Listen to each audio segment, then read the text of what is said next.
बिस्मिल्लाहिर्रहमानिर्रहीम अस्सलामु अलैकुम friends and welcome back to my YouTube channel English booster. Friends, आज की इस लेक्चर में हम सेंटेंस काइंड्स को डिस्कस करेंगे on the basis of function और ये देखेंगे कि काम के लिहाज से इंग्लिश में जुमले की कितनी अक़साम है और कौन कौन सी है। जो फ्रेंड्स चैनल पर नए हैं उनसे रिक्वेस्ट है कि वो चैनल को सब्सक्राइब करें, बेल के आइकन को प्रेस करें और वीडियो को एंड तक लाजमी देखिए। तो टाइम को वेस्ट किए बिना शुरू करते हैं। Sentence kinds on the basis of function, यानी काम के लिहाज से जुमले की अक़साम। Friends, how many kinds of sentences are there in English on the basis of function? यानी काम के लिहाज से इंग्लिश में जुमले की कितनी अक़साम है। Friends, there are 5 kinds of sentences in English on the basis of function. यानी काम के लिहाज से इंग्लिश में जुमले की 5 अक़साम है। कितनी है? 5। कौन कौन सी है? आइए देखते हैं।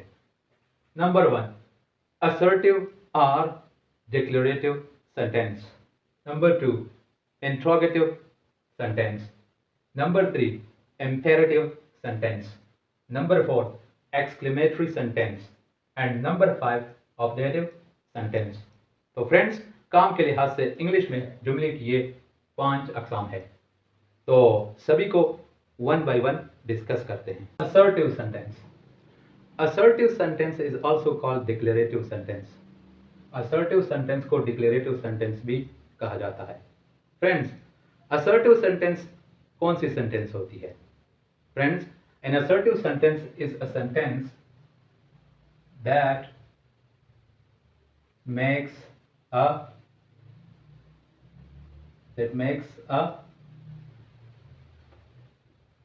statement. An assertive sentence is a sentence that makes a statement. यानी वो जुमला जिसमें कोई स्टेटमेंट बयान किया जाए। स्टेटमेंट मतलब कोई बात, यानी वो जुमला जिसमें कोई बात बयान की जाए। तो वो जुमला जिसमें कोई बात बयान की जाए उसको हम असर्टिव और डिक्लेरेटिव सेंटेंस कहते हैं। उर्दू में असर्टिव सेंटेंस को बयानिया जुमला कहते हैं। क्या कहते हैं? बयानिया जुमला। बयानिया जुमला क्यों कहते हैं? क्योंकि इसमें एक स्टेटमेंट बयान किया जाता है, एक बात बयान की जाती है, इसलिए इसे बयानिया जुमला कहते हैं। तो असर्टिव सेंटेंस वो सेंटेंस होती है जिसमें कोई स्टेटमेंट बयान किया जाए या कोई बात बयान की जाए। For example, Peshawar is a big city. Peshawar is a big city. Peshawar एक बड़ा शहर है। तो ये जो सेंटेंस है Peshawar is a big city, ये एक असर्टिव सेंटेंस है। क्योंकि इसमें एक स्टेटमेंट बयान किया गया है, एक बात बयान की गई है कि पेशावर एक बड़ा शहर है। तो वो सेंटेंस जिसमें कोई बात बयान की जाए उसको असर्टिव सेंटेंस कहते हैं। Friends, statements can be positive as well as negative. यानी स्टेटमेंट्स जो होते हैं वो पॉजिटिव यानी मुस्बत भी हो सकते हैं और नेगेटिव यानी मनफी भी हो सकते हैं। मतलब यह है कि असर्टिव सेंटेंस के 2 मजीद अक़साम हैं। कितने? 2। कौन कौन से हैं? Number 1, affirmative sentence. Affirmative sentence और दूसरा जो है नेगेटिव सेंटेंस। जैसे कि मैंने पहले बताया कि स्टेटमेंट्स जो है कोई बात वो पॉजिटिव यानी मुस्बत भी हो सकती है और नेगेटिव यानी मनफी भी हो सकती है। तो वो असर्टिव सेंटेंस जिसमें कोई पॉजिटिव स्टेटमेंट बयान किया जाए, यानी जिसमें कोई मुस्बत बात बयान की जाए, तो उसको हम अफर्मेटिव सेंटेंस कहते हैं। सिंपल अल्फाज में हम इसको पॉजिटिव भी कह सकते हैं। Positive sentence. पॉजिटिव सेंटेंस यानी जिसमें कोई मुस्बत बात बयान की जाए। मिसाल के तौर पर, Pakistan is an Islamic country. तो Pakistan is an Islamic country, ये एक अफर्मेटिव सेंटेंस है। क्योंकि इसमें जो स्टेटमेंट जो बात बयान की गई है वो पॉजिटिव है, मुस्बत है, यानी पाकिस्तान एक इस्लामी मुल्क है। है ना पाकिस्तान एक इस्लामी मुल्क। तो इसमें ये जो स्टेटमेंट बयान किया गया है ये पॉजिटिव है, तो ऐसा असर्टिव सेंटेंस जिसमें पॉजिटिव स्टेटमेंट बयान की जाए उसको हम अफर्मेटिव सेंटेंस कहते हैं।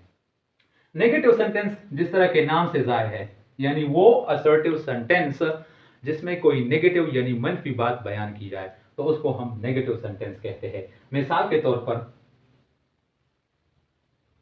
Pakistan is not a developed country. Pakistan is not a developed country, यानी पाकिस्तान जो है ये एक तरक्की याफ्ता मुल्क नहीं है। तो इस सेंटेंस में जो स्टेटमेंट है Pakistan is not a developed country, ये एक नेगेटिव स्टेटमेंट है, मनफी बात। तो इस जुमले में मनफी बात बयान की गई है। तो जिस असर्टिव सेंटेंस में कोई नेगेटिव स्टेटमेंट कोई मनफी बात बयान की जाए तो उसको हम नेगेटिव सेंटेंस कहते हैं। अब बात रही कि असर्टिव सेंटेंस के आखिर में अलामत कौन सी लगानी है। तो असर्टिव सेंटेंसेस जो है सब, चाहे वो अफर्मेटिव हो या नेगेटिव हो, सब के आखिर में ये फुल स्टॉप लगाया जाता है। Interrogative sentence. Friends, interrogative sentence कौन सी सेंटेंस होती है? फ्रेंड्स, नाम से जाहिर है इंट्रोगेटिव। इंट्रोगेटिव इंटेरोगेशन से निकला है, मतलब तफ्तीश करना, पूछताछ करना। तो an interrogative sentence is a sentence that asks a question, यानी वो जुमला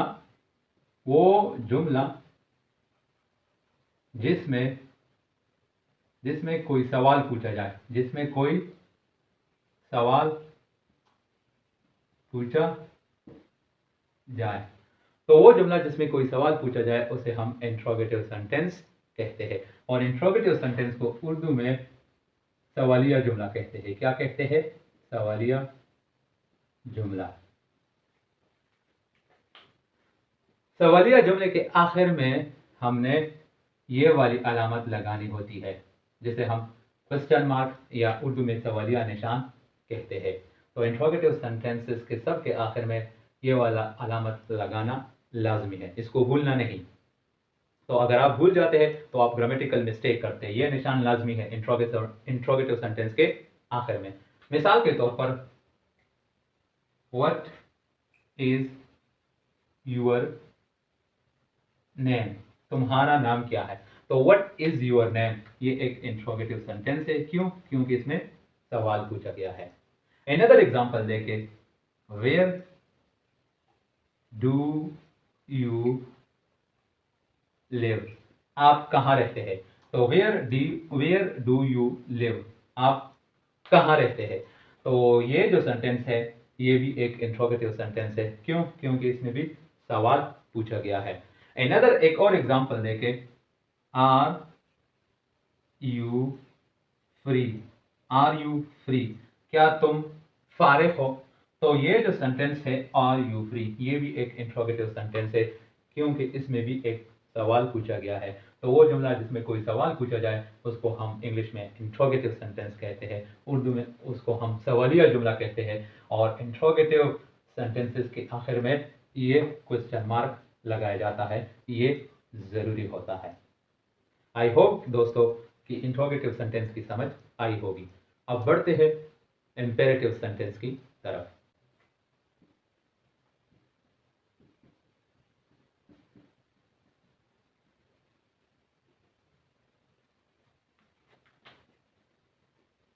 इंपेरेटिव सेंटेंस। दोस्तों, इंपेरेटिव सेंटेंस कौन सी सेंटेंस होती है? Friends, an imperative sentence is a sentence that expresses a command,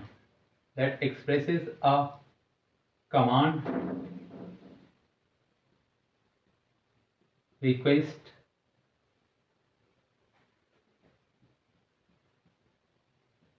provision or a piece of advice,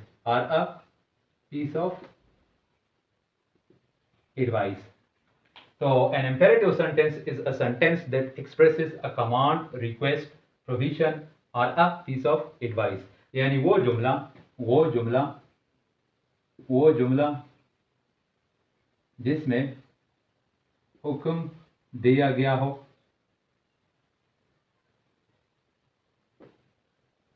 दरख्वास्त की गई हो,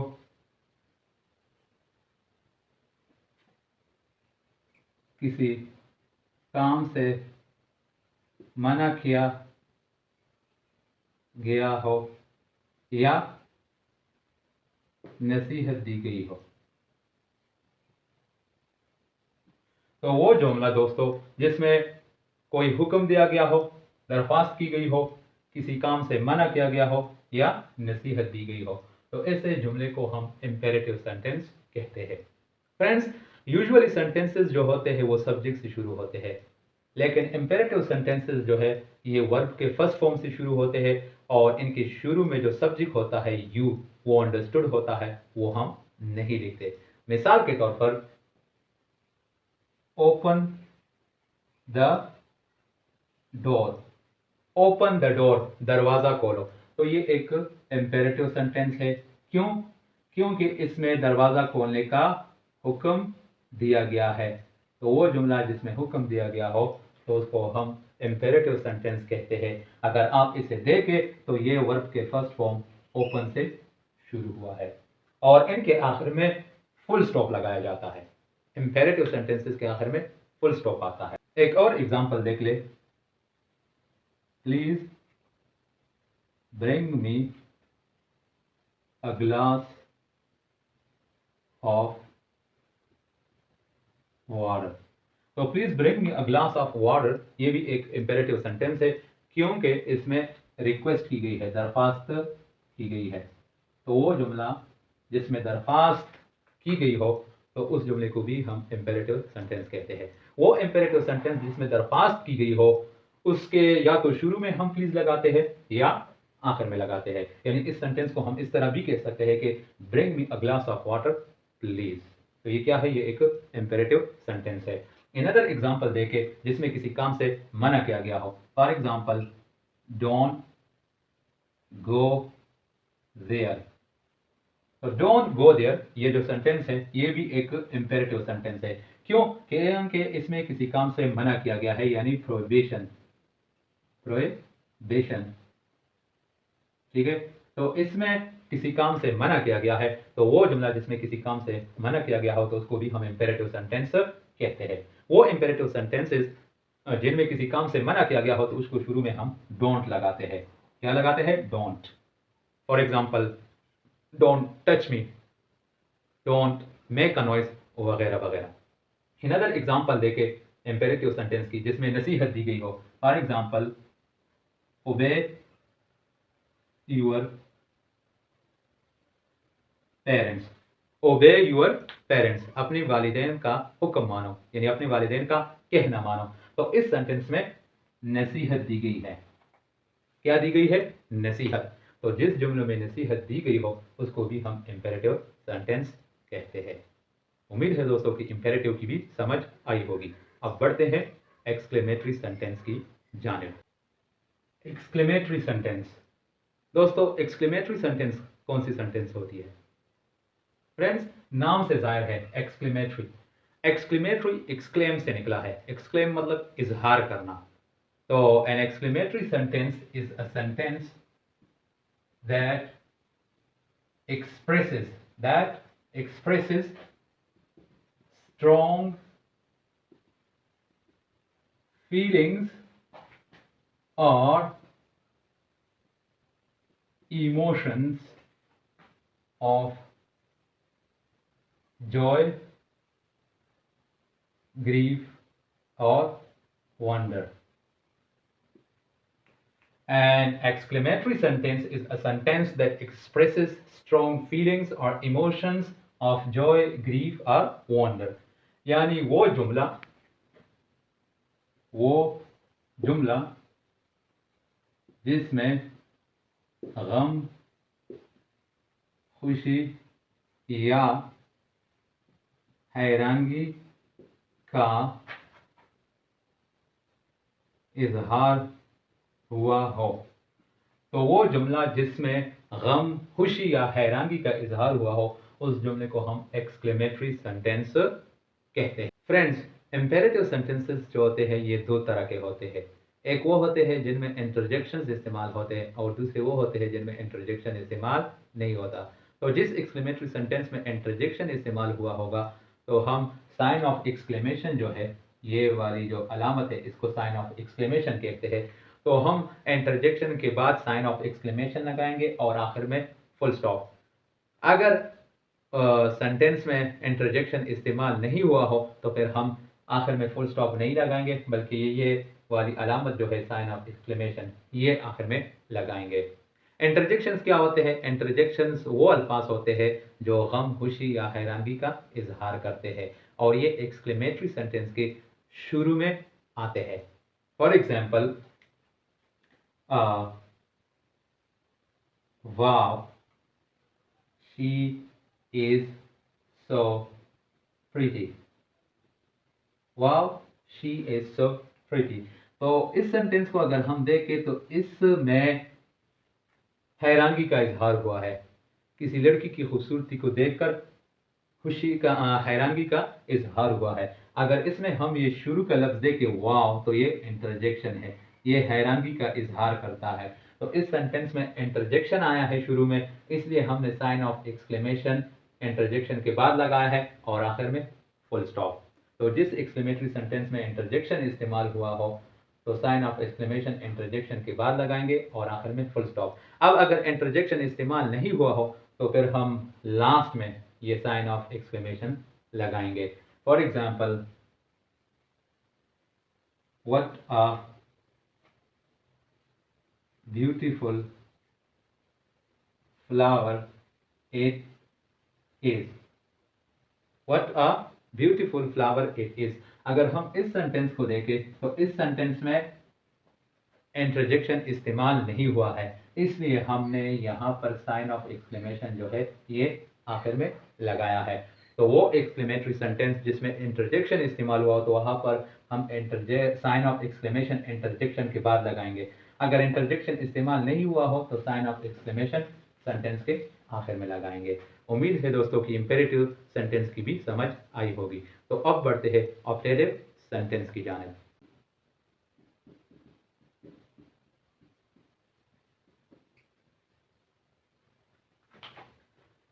optative sentence. Friends, optative sentence कौन सी सेंटेंस होती है? An optative sentence is a sentence that expresses occurs or best wishes for someone. An optative sentence is a sentence that expresses occurs or best wishes for someone. कर्स मतलब बद्दुआ, कर्स मतलब बद्दुआ, best wishes मतलब नेक ख्वाहिशात या नेक तमन्नाएं। तो वो जुमला, यानी वो जुमला जिसमें किसी के लिए दुआ या बद्दुआ दी गई हो, वो जुमला फ्रेंड्स जिसमें किसी के लिए दुआ या बद्दुआ दी गई हो तो उसको हम ऑप्टेटिव सेंटेंस कहते हैं। ऑप्टेटिव सेंटेंस जो होते हैं ये वर्ड में से शुरू होते हैं, और उनके आखिर में साइन ऑफ एक्सक्लेमेशन लगाया जाता है। मिसाल के तौर पर, मैं you live long, may you live long मतलब आपकी उम्र दराज हो। तो यहां पर किसी की लंबी उम्र के लिए दुआ दी गई है, तो ये जो है ये एक ऑप्टेटिव सेंटेंस है और ये लफ्ज में से शुरू हुआ है और साइन ऑफ एक्सक्लेमेशन पे खत्म हुआ है।